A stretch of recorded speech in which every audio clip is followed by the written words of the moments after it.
everyone. Thank you for coming here tonight to Cotton Heights City Hall and joining in one of our sessions about educating the community on what we all can be doing to have a healthy, thriving community. And in this case, it's particularly about our landscaping in conjunction with water conservation. And one of the things that we find here, my name is Ellen Burrell. I'm on the Cottonwood Heights City Council. I would like to acknowledge our Mayor, Galen Benyon. She is with us tonight. Thank you for being here. And before I introduce our speaker, I just want to emphasize that, in our extended community, everyone is really coming forward to do their part. To conserve water, particularly outdoors. We know that it's the water that is used outdoors that gets to the Great Salt Lake.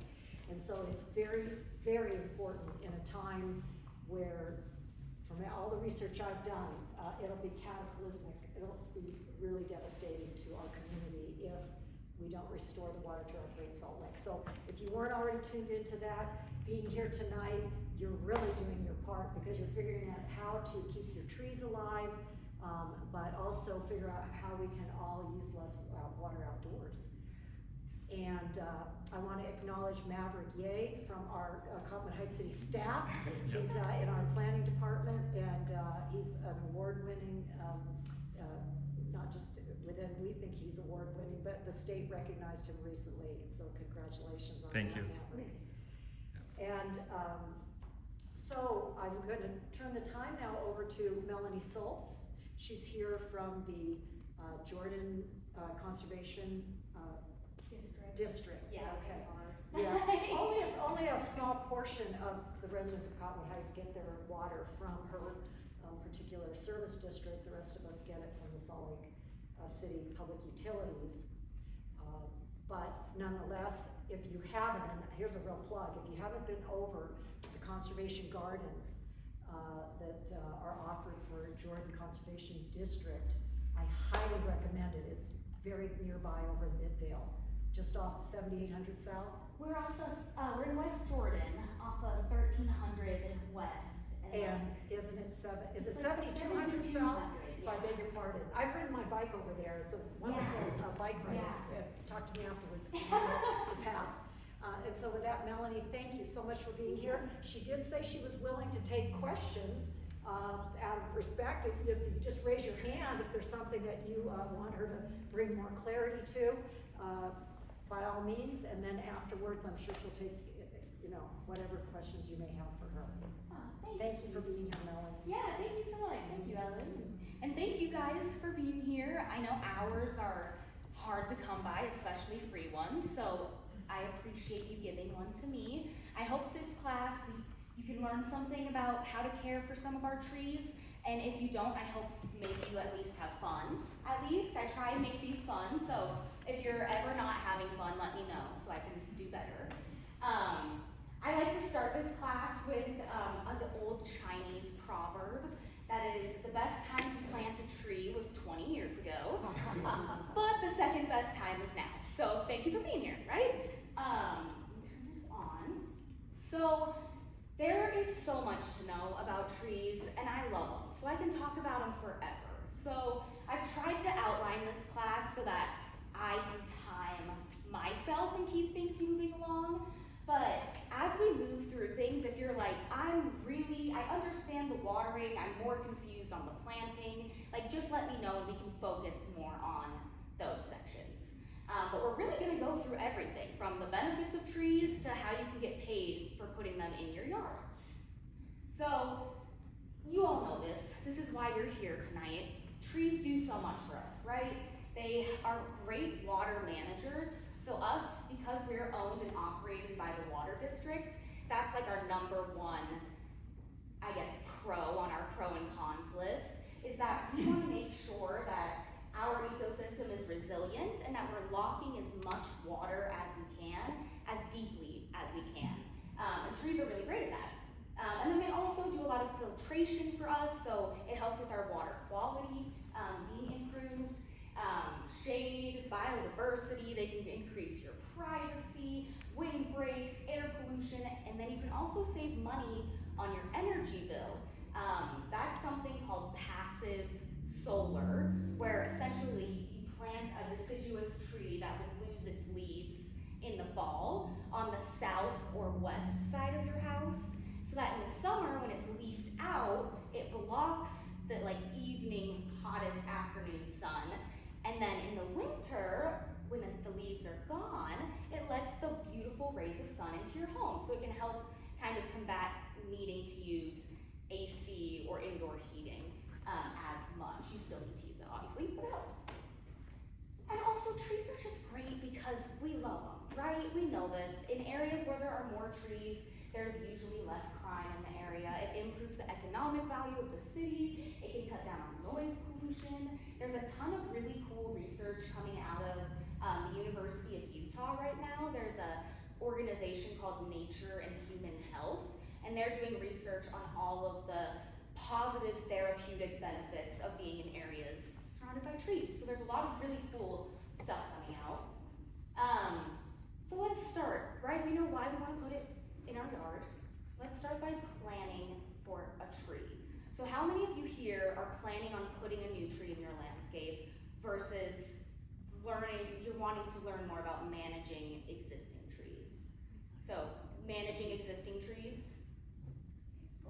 Both? That's good, that's good. Okay, and then planting trees. Okay, cool. Just so I can kind of make sure I'm not, spending too much time.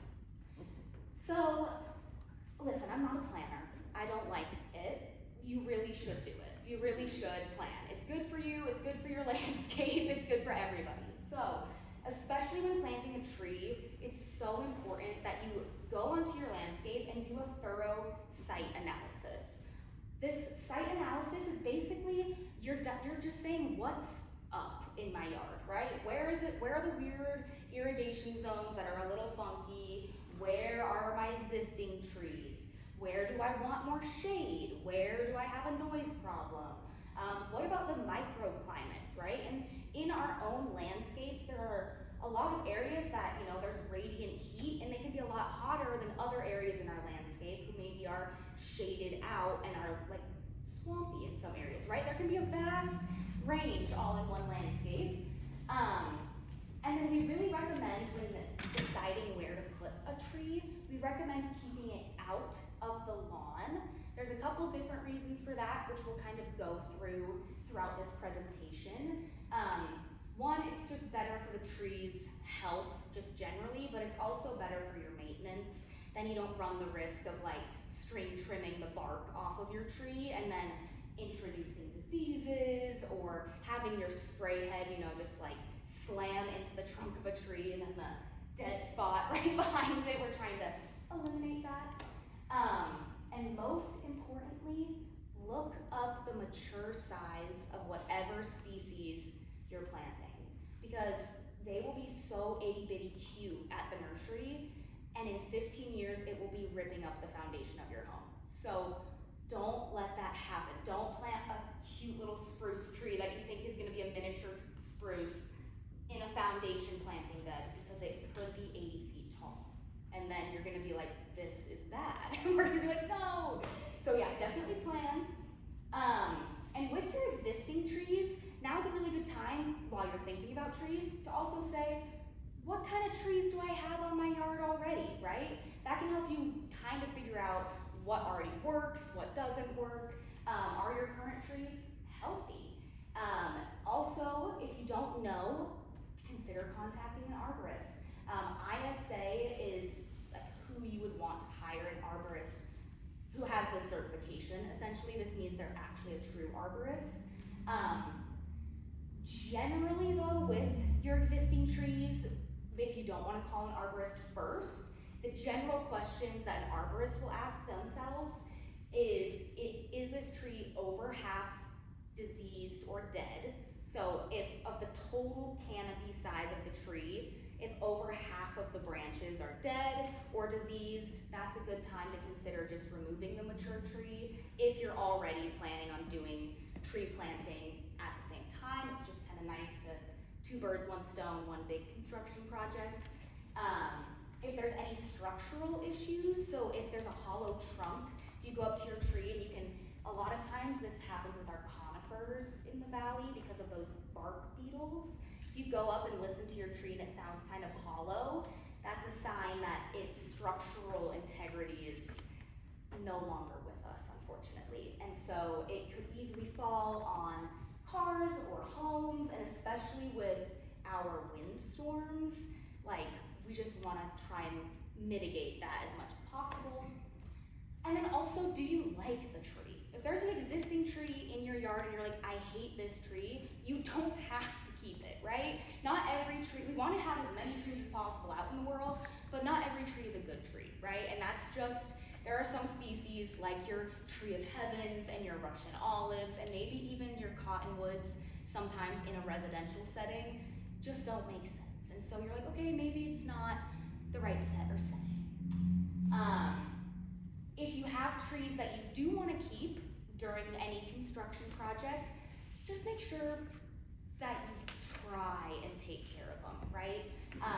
Our tree roots are really similar to like our arteries in our own body, so you just want to like cut as few big roots as possible, because the bigger the root, essentially the bigger the artery, right? And those tend to be the more important ones. So if you do have to cut roots, the smaller the root size, those are the ones to kind of go through first.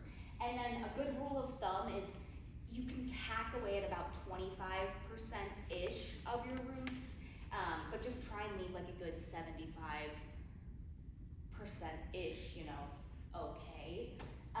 You just don't want, if you have existing trees, you don't want to just run your sod cutter like right over where that tree is with its established root system, because often when we plant our trees in lawn and we establish them with our overhead spray sprinklers, the root systems tend to stay shallow because that's where they're finding the water, right? They're not being watered with drip deeply, and so the roots are shallow, which means if you come through with a sod cutter and remove your lawn, you're just essentially like scalping your roots a little bit, and then the tree is like, hey, those are my arteries, I'm dying, and then it dies. So just try not to do that.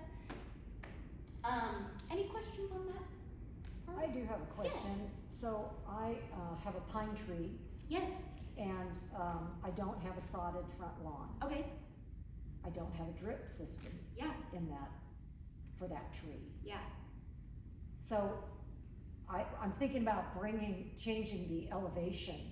Okay. And I want to make sure I'm far enough out away from that mature tree. I mean, it's like 2 stories high. Yeah, yeah. Is there a rule of thumb, pine trees versus, versus deciduous and Yeah, can you yeah. get any? That's a great question. It's like of like the size of the root system-ish, Yeah. kind of. So the rule of thumb for deciduous trees is essentially wherever the canopy is, like the canopy line, you can assume the roots are about the same. It's like a mirror of itself underground. Generally, some species aren't like that, but generally. And then conifers have more shallow roots because, like, if you think about where they are naturally, they're having to grow kind of out of the side of rocks a lot of the times, right? So they don't spread out as wide. So as long as you're not like changing the, like if your tree is like this, let's say I'm your tree, I would say the roots are probably only extending same out to the edge of the canopy needle line, but they're less deeply rooted on a conifer. Thank you. Did that help? Okay, Yes, cool. very helpful. Good, Thank good. you. Any other questions? Okay, if you have them, let me know. I got one. Oh, you do? So, one of the big problems with the city is people plant trees in their strip, Yep. and then it elevates the slabs, and Yep. people come along on a bicycle and flip forward and bang their head. So, I remember talking to an arborist a long time ago, and he said that certain trees you would plant there that go down with their roots. You don't want to plant ones that are going to go out because they're the ones that will lift up the slabs. Yes, yeah. Is that? Yeah, exactly. And there are certain species now, like we've gotten so advanced horticulturally that they can like literally design trees meant for a park strip now, where they can, grow them with root systems that are not going to spread outwards more than 5 feet or so and go, because that's like the average park strip width. But getting those trees, a lot of the times the city doesn't know, or someone doesn't know, and they think they get a tree that is rooted in an advantageous way, and it ends up just not being, unfortunately, and then that's when we get problems. So definitely, if you are planting a tree in the park strip, this is a very good point. Make sure your city doesn't have any code or regulation. Certain areas do on what species you can and can't plant. Yeah. So city has like approved Park Street tree list. So if you plan to replace a tree in your Park Street, those things, make sure you talk to city planning departments and ask for I want an approved tree list. Yeah. Those trees kind of like we discussion with the Salt Lake City. Basically, it's use the same standard like the Salt Lake City, and those kind of roots they not grow that faster. Mm-hmm. And also we will give it a guideline how to like protect those roots so it not go to like the sidewalk or your gutter. Because now if that's a problem, you have to come to public work and you still part of your responsibility to replace them. So just contact the zoning department to where you want a tree list, and we will share with you. And we will also like to talk to the public work. What's the right process to replace them? And you probably want to have the same kind of tree if you're planting on the lawn close to the sidewalk. Yeah. Beautiful. Yes. I say in my neighborhood, the parking strips are 2 feet. 2 feet? Should people plant a tree at all? Whoa. In a strip? You know, I can't tell anyone what they can and can't do, but I wouldn't recommend it. If I wanted, you know, 2 feet's pretty small. I would probably stay with like herbaceous perennials, because even your woody ones, that's pretty narrow for them even. So I wouldn't, but you can do whatever you want, and people do, you know, so like, I don't know. Is there a city? Yeah, so the Park Street Design Standard City have a kind of like a code to explain how wide it's supposed to be like for the Park Street, so the tree placement. But if like you say it's like it's pretty narrow, just 2 feet, I would say recommended like let public work inspector go take a look before if your neighbor plans to put a tree, because I don't want to go, we want a tree, yes, of course, that would be good, but I don't also want to like, the sidewalk or street keep getting like destroyed because of roots and cause any like safety issue. So feel free to contact public work, let us know. We can let the right-of-way inspector go take a look and see the situation and see if they can provide some suggestion. Maybe just put the rock paver or any other way can make that Park Street still look good and useful. Okay. So who is the contact? Public work, Public. right-of-way inspector. Okay. Yeah. Okay. These are great questions. Thank you. Yep. Yeah, thank you guys. Okay, when you're going to the nursery and picking out a tree, the younger the tree, the better. Trees are a lot like people, you guys. The older the dog, the harder the tricks, right? Same thing here.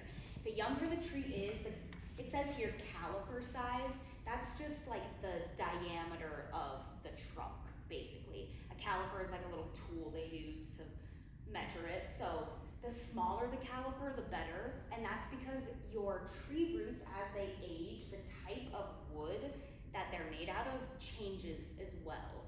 And so that's why you see the older roots are more like, on like older trees, they're harder wood. It looks more like the trunk of a tree. That's just because it's an older root. And so these younger roots have an easier time searching out for the water. And they just go through less stress, right? Because they're just more resilient. They also have less time to be root bound in the nursery pots. But also know that your tree is going to go through stress no matter what when you first plant it, and just account for that. Just know it might look shocked right after you plant it, and that's because you've taken it out of the nursery spa and put it into one of the hardest places to grow a tree, period. So just know it's not you, it's not the tree, it's a combination of a bunch of things. So yeah, when you are removing grass, we already talked about this, try and hand dig as much as possible. You can supply a non-selective herbicide or do sheet mulching if you don't want to remove the lawn. If you do have grass, we have a ton of videos on like how to do all of the removal safely around trees and everything. So there's a lot more digging to be done if you're interested. And then once you actually buy your tree, you're gonna take it out of your nursery pot, and then you need to prep the root ball. So just like every other plant, you know, when you take it out of its little black thing, it kind of, the dirt will stay together in the shape of where it was grown. Same thing with our trees. And this looks very extreme, and people usually get really scared because they're like, what do you mean I'm sawing my root ball? But it really will help your tree. So remember how we were saying as tree roots age, the type of wood changes? If you don't cut your root ball, essentially you're taking it from a circle and cutting the sides so it looks more like a dice or like a square. If you don't do that, the roots, when they were in the pot, essentially were growing in a circle in that same shape of the pot. And when we cut it, what we're doing is we're saying, hey, actually grow out, like away from the trunk. If you don't cut it, they'll continue to circle and grow in that same pattern forever. And eventually, once the tree gets old enough and the roots get large enough and woody enough, it will strangle itself and it will just completely kill itself off because it never learned to like change how it grows. So it looks really extreme, it's scary, but I promise you're doing it a favor. There's some more pictures in a minute that will show girdling trees. Sorry, that was next slide. Also, I want to point out this here. So when we bought this tree, the dirt actually went up to here on, like, when we took it out of the pot. In the pot, the dirt was up here. And the reason I point that out is this isn't actually the trunk flare of the tree. In this picture here, the trunk flare is basically when a kindergartner draws a tree and it gets wider. That's a real thing, and that's the trunk flare of the tree, and it's in real life too. This one's hard to see in this picture, but it's the true trunk flare is right there. It's actually wider. It's hard to see, but the nursery is buried too deep, and if you bury your tree too deeply without finding the trunk flare, it can also suffocate. So it's, like I said, trees are not like people, you know, keep your head above water, folks. Keep your trunk flare above the soil. So, yeah, you just wanna make sure that's above ground. And then, let's see, back to here. So yeah, we removed all the dirt from here, and then we just used a little like hand saw. If you don't have that, you could also use pruners, clippers, whatever. And we just take it and then literally just like each side, not more than like 2 inches in from the edge, if that makes sense. But just kind of cut off about like an inch, inch and a half of the whole ball, of the whole circle, including the bottom of it. I know it's hard. Is that an okay explanation? Okay. I'm like, we're working with a graphic designer right now to like draw what I say, because I'm like, it's so hard without like a whiteboard to be like, this is it. So, okay. Now you have your little cube.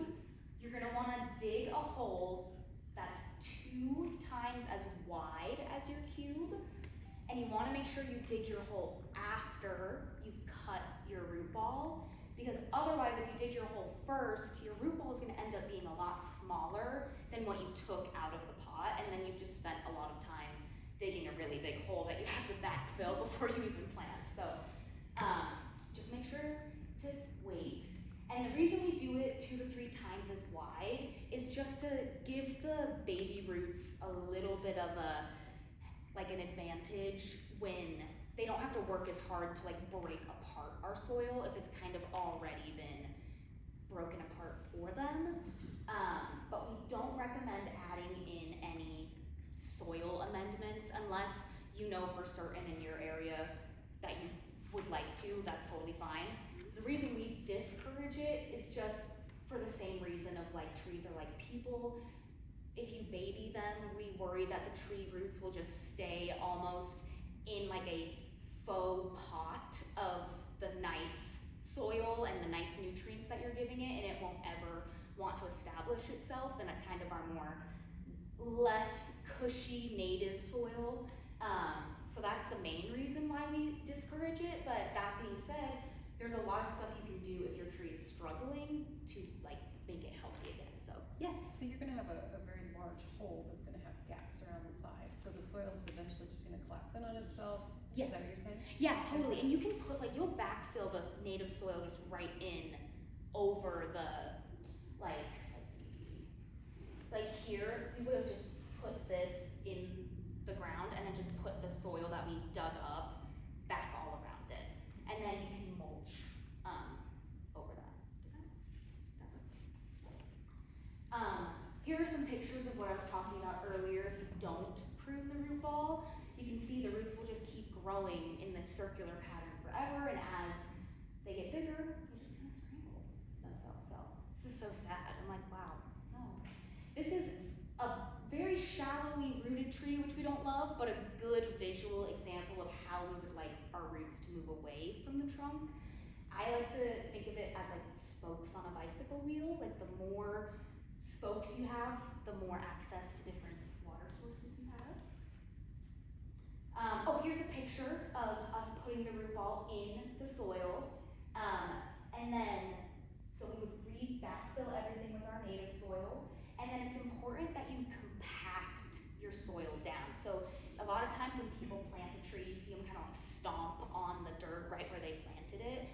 That's because any air pockets that there are, it makes it harder for the tree to actually be able to get the nutrients from the soil, like the water from the soil. So you want the soil profile touching the roots as much as possible. So don't be afraid of like really stomping on it and compacting around there. You're not gonna hurt it. It's okay. If your tree came with any stakes, remove the nursery stakes. Try and see if you don't have to stake your tree at first. The wind, once again, like people, the more the wind like allows the tree to sway, it's going to be a more resiliently rooted tree as it ages. It's kind of like if you were raised only using a crutch, right? And then your left foot would be really weak if I was always, only walking on my right. Whereas if, I'm not in like staked or held up in any way, I can work on both sides of me. Definitely don't do whatever's happening in this picture. I don't know who was like, let me duct tape my tree to this, but whatever's happening there, don't do that also. If your tree is like, there's been damage, or if it just for whatever reason, it's bending, growing weird, either show us a picture of it, we can recommend ways of staking it in a good way, or USU Extension also has a really great service where you can just basically ask them any question about any problem, or specifically trees. You can just send them pictures and they'll diagnose your trees with any disease that they have, and then they'll also tell you how to take care of it. So, any questions on the planting? Yes. I have questions about USU. Yes. Is there a specific site like USU? Yeah, it's I don't know the like site within the site, if you know what I mean, but the general website is just the Utah State University Extension Service, and then there's a like billion tabs from there. But if you go under the like gardening section, somewhere in there. Okay. I'm sorry, I don't know more than that. They also update their website all the time, and I'm like, guys, I don't know what I'm looking at, but they're great. They also do, if you want to know like exactly what type of soil you have, they do a great soil test. It's like $20. You put your soil in a bag, send it to them, and they'll analyze it in their lab and tell you everything you need to know about it. So that's also probably a cool service. Watering our trees. Here we say water your trees like your future depends on it, because it kind of does. So in our valley, we actually don't have any native tree species that are not riparian species. So that is to say every tree that we plant needs supplemental irrigation in our valley, right? If they didn't get any supplemental irrigation, trees wouldn't grow down here. But we like having trees down here, especially as we continue to urbanize and add things where there's added radiant and reflected heat. Trees do a great job of helping us mitigate that as well. So here are some pictures of our tree anatomy. Roots, a lot of times we think of roots as like they're sentient and they know how to be detectives and how to seek out water, when in reality the roots are just gonna grow where there is water access. So if you plant a tree where there's sprinklers, the roots aren't gonna grow deeply, even if the tree would naturally grow deep roots, because there's water up at the surface. Why would I grow deep if I know there's water up at the surface, right? So that's where a lot of our trees that have been planted on overhead spray and planted and then irrigated for their whole lifetime with overhead spray, as they mature, are now less drought tolerant because their roots only have access to a smaller soil profile. So that's like, you know, another part. A lot of times my friends are like, we talk about trees obviously, and they're like, well, why doesn't it just grow, why don't the roots just grow deeper to find the groundwater? And I'm like, well, why would you go out of your way to do something when you have the answer right in front of you, right? It's like, that's just not, why would they do that? It's a waste of energy, right? So, same thing. So yeah, the most important area, like where you want to concentrate your tree watering, is not right up against the trunk. So this area right underneath the tree canopy. So everything under your tree canopy are going to be the most absorptive, I don't know, like whatever. They absorb the most water, those roots. And then as you get out to the edges, they're newer, so they're not as primed to absorb the water. And tree roots are not as deep as we think they are. They're usually like 2 to 3 feet deep maximum, most of our trees, which there are tons of species of perennial like grasses and things that are 16 to 18 feet deep, their root system. So tree roots aren't as deep as we think, but they're way deeper than our turf grass, which is, the root system is about an inch deep. So an inch comparatively to 3 feet, a lot better on that end. So why, we've touched a little bit on this. Sprinklers aren't going to irrigate your trees deep enough, which is why we really are encouraging setting up trees that are existing, or if you're planting one with drip irrigation. Also the spray, the wood, you know the saying watering wood is no good? That's true here as well. So when we spray the wood on the trunk, basically it's just introducing fungus and disease, and especially our trees that are more drought tolerant, they don't like to be standing, have their feet wet, right? And so when we're irrigating them with overhead spray, they're like, you guys, I have not been used to living in the rainforest and also only on my trunk, and I don't like it, and then they can get sick. And yeah, it's just a pain to maintain them too. So this is how we would like to see our trees being irrigated in the valley. I recommend inline drip, which is the tubing that has the holes like pre-built into it. I just prefer, I think it's easier because essentially you just lay the tubing out and the spacing in between the different lines is whatever the spacing in between the emitters or the holes is within the tube. So if it comes in 16-inch spacing where there's an emitter every 16 inches, then you would put one of your, rings of 16 inches away from the trunk, and then the next ring 16 inches away from the trunk, or from the last tube, and then so on and so forth until you get out to the edge of the canopy, which you can kind of see in this picture because of the shadow, but I would even maybe add one more ring around here. You can also do this with the point source irrigation, which is where you add the spaghetti, like the black spaghetti tube and the individual emitters that you have to punch in yourself. You can do the same thing where you set it up as if it's an inline drip system. I just don't recommend relying on just one like 20-gallon emitter to just water your whole tree, because your roots are only going to grow where the water is, and then it's going to be unstable, and it's going to have like a wet side and a dry side, and then it's just going to be weird. So try and evenly water all around your tree. So yeah, your tubing, I really do just keep it basically to the canopy and then a little beyond. You don't have to rocket science measure it. It's insane. What's nice about the inline drip as well is if you're planting your tree in a planting bed, you can just use inline drip to set up a grid in that whole planting bed and essentially not have to worry about watering the tree like setting up any separate zone for the tree, if that makes sense.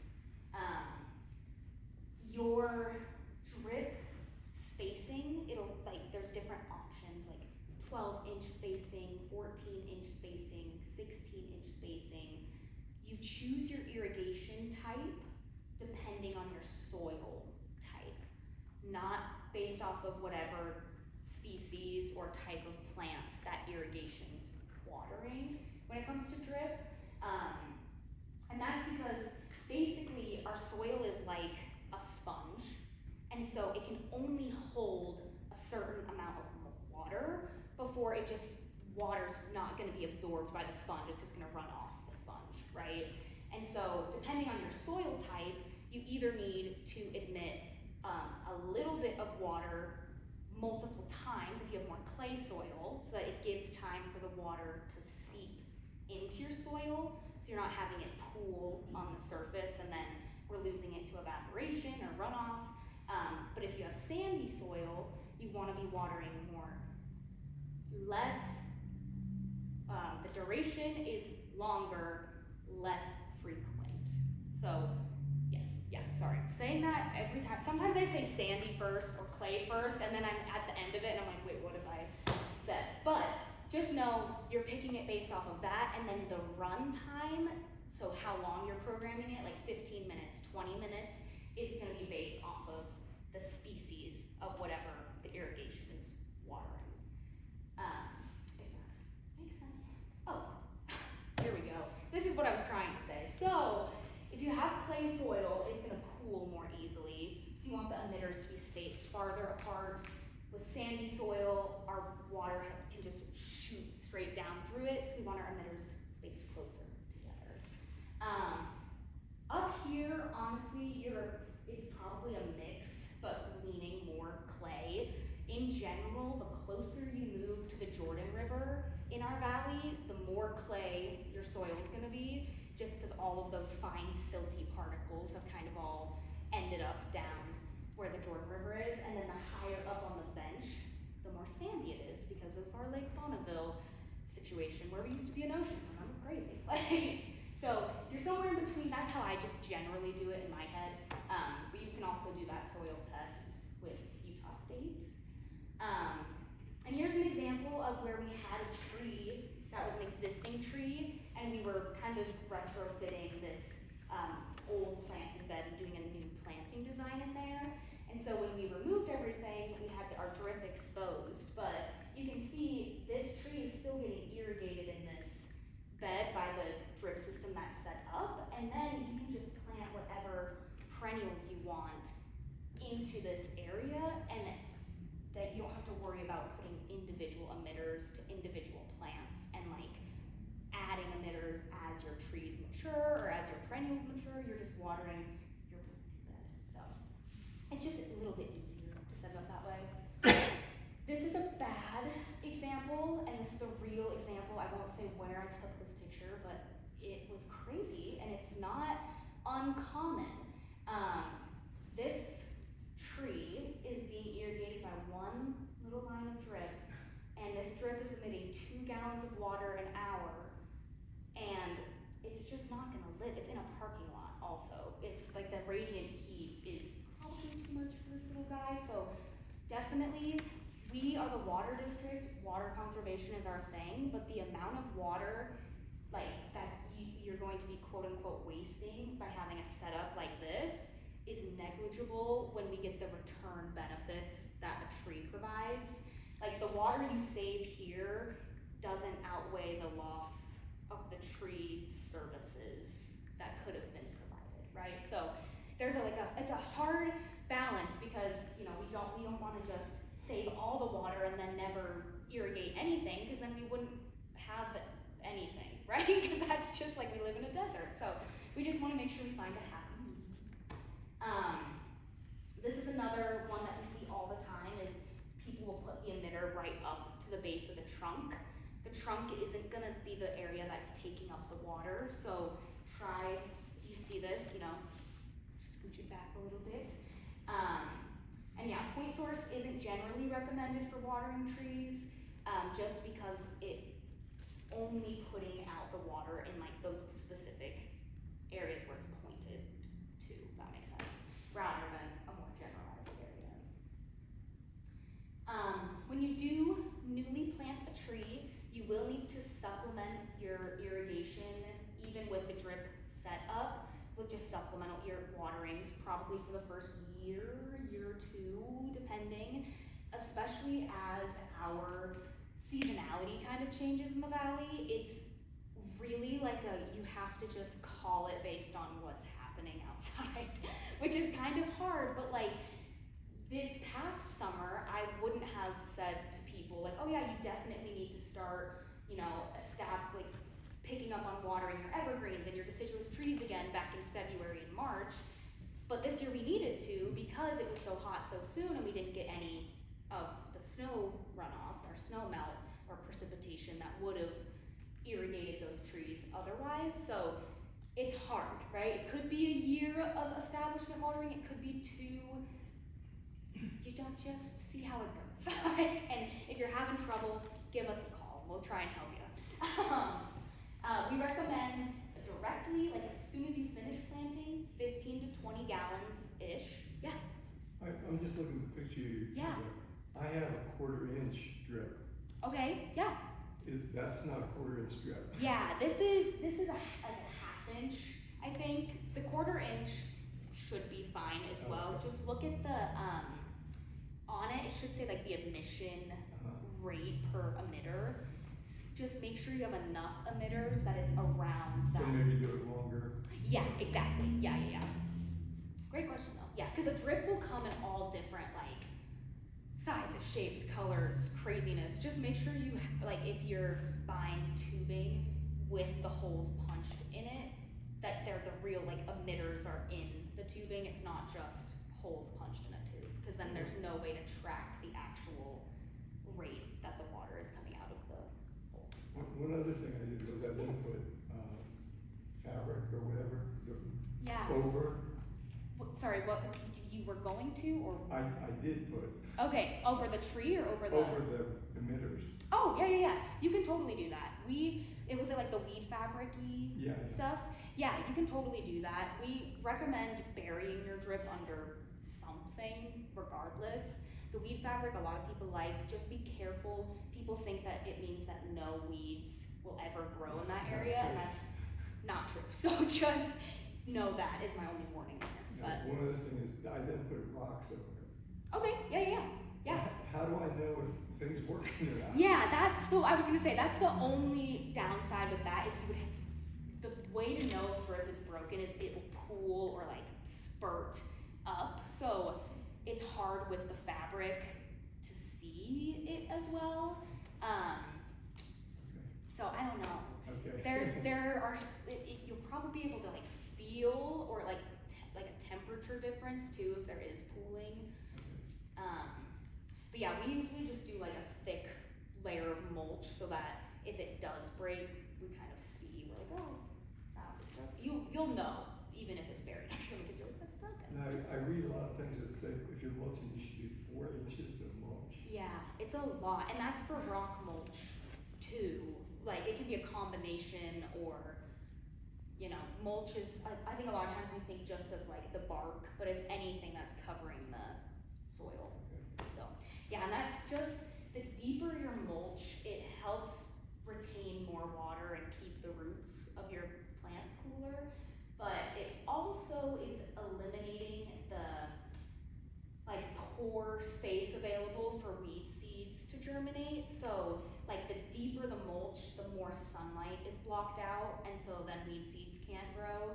And then the deeper the mulch, the like less likely it is that the water is going to be able to actually get, well, the deeper the mulch, the less water that's going to evaporate is the water saving side. The weed seed side is really the light part of it. Great questions. Any other questions? Great. Yes. So like, how do I know like what is like 15 to 20 gallons? Truly, a Home Depot bucket is the best way of doing it. Like, truly, or a Lowe's or whatever retailer you want. We're the government. We don't promote any individual business more than another. Whatever retailer's 5-gallon bucket you prefer. But that's the best way of doing it. And we just planted a tree a couple years ago, and I would just put 1 bucket on in the morning, 1 bucket on, in my lunch break or whatever, and 1 in the afternoon. Do whatever works for you. If you're like, that's a lot for me to check on my tree to water it 3 times a day, you can do all 3 buckets in the morning, and that's totally fine too, right? Just try and get your tree watered. If you're like, how do I know if I'm watering it too much or not enough? The best thing to do is to just feel the soil around where you've newly planted your tree. If it's really, really wet, don't water it. If it's really, really dry, water it. If it's in the middle, up to you, dealer's choice. But it's hard to know because trees will show overwatering stress and underwatering stress. Visually, they look the same. So people will think that they're underwatering a tree and just keep hucking water on their tree, being like, oh my gosh, I gave this thing so much water, why is it still dying? And it's like drowning, and we're trying to save water. So just, a tip. And then you want to make sure, because of our winters, newly planted trees, if we're not getting any precipitation down in the valley, you will want to give them a little bit of supplemental irrigation in the winter, especially if it's an evergreen tree. The evergreen species really rely on that winter precipitation, so just make sure even mature ones sometimes could use a little love in the winter. Don't forget that. And yeah, the bigger the tree, the more water it's gonna need, essentially. So just know that as your trees mature, they are gonna get better at having a wider soil profile to access, so they're already going to be getting more water just by the nature of the fact that their roots are touching more soil and getting more water. So you don't necessarily need to change your run times as your tree matures unless you start to notice signs of drought stress on your tree, like crinkly, crispy leaves, or if the leaves are curling, then you might want to adjust your run time. I also brought in on that table, should have said this earlier, I'm sorry. I have a tree watering and tree planting, the bullet points of basically the first part of this class on that table out there. So if you're like, that was a lot, I know, there's some take-homes too. So, but any questions on watering? Okay. Mulching. So, we do recommend mulching. It's basically like a protective sunscreen for your tree roots. It just keeps it cool, it discourages weeds, it helps with moisture retention, and it also can help prevent erosion of areas as well. Just like you've seen, where the soil just is exposed with nothing mulched on top, and eventually the soil will turn into something akin to concrete. It turns gray, and you're like, there used to be life here, right? There used to be something. So the mulch kind of helps with that.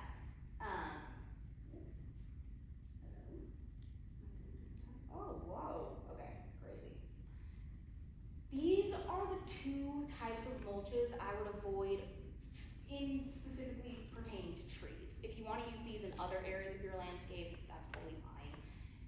The dyed wood mulch, there have just been some studies that say that a lot of the dyes that are used affect the long-term tree health, so we just try not to use that. And then the rubber mulch, especially with how we are experiencing more wildfires, it's very, very, very flammable. So if you live anywhere on the bench or anywhere where your fire is a concern, definitely you don't want this anywhere near your house. But also it doesn't provide any of the nutrients that the tree will want, right? And so basically it's just capturing a lot of heat and reflecting it back onto the tree because it's that black rubbery material. So just not the tree's favorite. If you're like, this is the only thing that I have, it's all I have to mulch it, it's okay. Yeah? question about the mulch. Yeah. So the dye, is it that the dye, is hard on the insects that are in the soil? You haven't talked a lot about insects, you Yeah. may be coming to that later in your presentation, but, can you speak a little bit more to you know, preferences of wood chips that are not dyed? Yeah, Are yeah, good? I wish I could answer this better. I don't know exactly what is harmful about the dyes necessarily, and I'm sure that there are like natural wood mulches that have natural dyes too. If you really want like a red color, I'm sure there's a company that makes it, but I don't know exactly like if it is insects or if it's water quality, like I don't know. But the second part of your question, oh yes, we don't have a picture of it. We do recommend the wood chips mostly around your trees, just because the wood breaking down does provide a lot of nutrients for your tree, but a lot of people like the aesthetic of rocks, and that's okay too.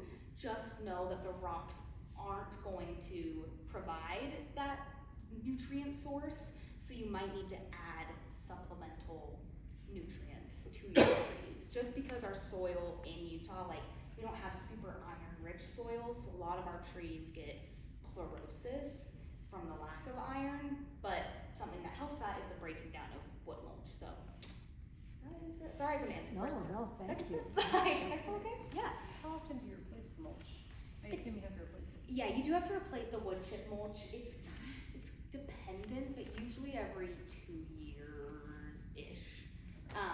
We usually do a little bit of replacing every year, you know, like we just pick a bed and that's like the bed that we mulch that year.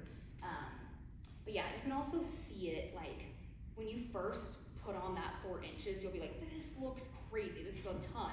And it will just compact so fast down. And then when it kind of is like halved its size, or you can start to see the like native soil in the mulch, it's a good sign to just chuck some more on there. So, great. But you don't want to put your mulch like right up to the trunk of your tree. The trunk of your tree doesn't really want to be touched by anything, but honestly, it's like a little finicky. So don't, like, if anything that you're putting right up against the collar of it, it's gonna feel like it's in a turtleneck and it just doesn't like it. So mulch away, probably like 2 to 3 inches-ish away from the trunk. Doesn't have to be exactly, that could be an inch away, but just, you don't wanna smother it. And then, yeah, we don't recommend the weed fabric around trees. If you do want to use it, we do recommend it primarily under like a hardscaped area, so like under rocks or something where you're not going to need to like disturb the soil in that area. But the reason we don't like it, especially around trees, is it increases the runoff from like natural precipitation. And then there's just like a lot of maintenance and long-term soil health issues, I guess, with it. Maintenance. This is the end, but don't prune any newly planted trees for at least the first year here it says 3 years, year 2 to 3, I guess. You know, if it's newer, don't prune it just because it's a baby. That being said, if there is, like, if you purchase a tree from the nursery and one of the branches is broken or something happened, do prune it, right? You want to remove anything that the tree is gonna like waste resources trying to keep alive. If you know it's not gonna make it, just prune it off. But major pruning, wait for 3 years. USU Extension has a ton of great pruning resources, so I'll point to them. I won't get too much into fruit trees, but we do have a full fruit tree class on our YouTube channel. So if you're interested in like home orchard management, I think that's what it's called, we have that pre-recorded. In the winter, if you live in an area where deer are a concern, which is kind of everywhere for us, you do want to cage your newer trees because they will, you know,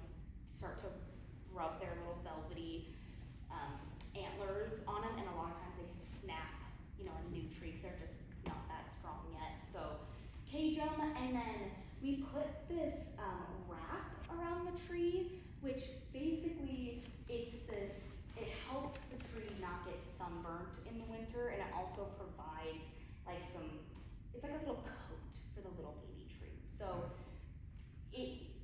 how useful is it in every circumstance?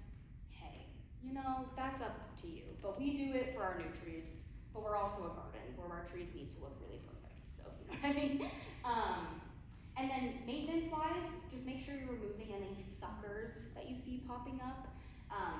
Suckers are when they're coming off of the roots from the ground, and then water sprouts are from the branches of the tree, but they look the same. They're like those straight up and down shoots coming off of either the branch or near the base, roots of the tree. Just remove those because that's just the tree sending energy somewhere you don't want it to send it. Those are the water sprouts. And then these are some trees we would like you to avoid. Any tree that's going to be a weedy tree or like an invasive species. This flyer, when you open it up, there's a ton of information and it's overwhelming. But on the back, there's all of our websites, so it's a good one to grab. And it has our excluded trees in that front cover. So there's a ton of info in here, overwhelming, but it also has all this info in it. So the biggest types are Siberian elms, tree of heaven, salt cedars or tamarisks, Russian olives. Residential landscape-wise, often these cottonwoods and willows we don't recommend, even though they are our native species. They just are riparian, and so they do need a lot of water, and their mature size is massive. So a lot of times, for the scale of your landscape, they're not the best. Yeah.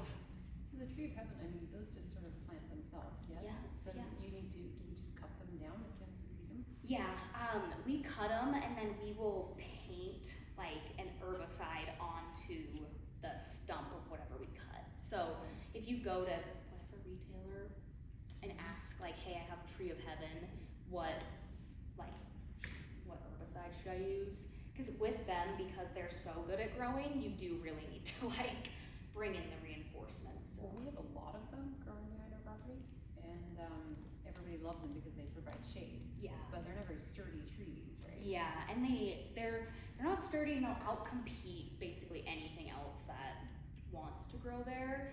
And then in the early spring, they have those really stinky blossoms that smell not like the flowering pears, which are like the fishy, but like this one's like true vomit smell. Like it's truly vomit. It's disgusting. So yeah, I'm like that. I've seen trees of heaven growing in people's basements, where I'm like, how did you get in the basement? Like it's crazy. So they're great at growing. They're great at growing. Yeah. These species we don't recommend planting because they're prone to disease or pests. The flowering pears, they grow really fast. That's why we plant them because they provide shade quickly. But because of that, they have weak wood. So a lot of times, the more mature flowering pears, they start to have like limb issues.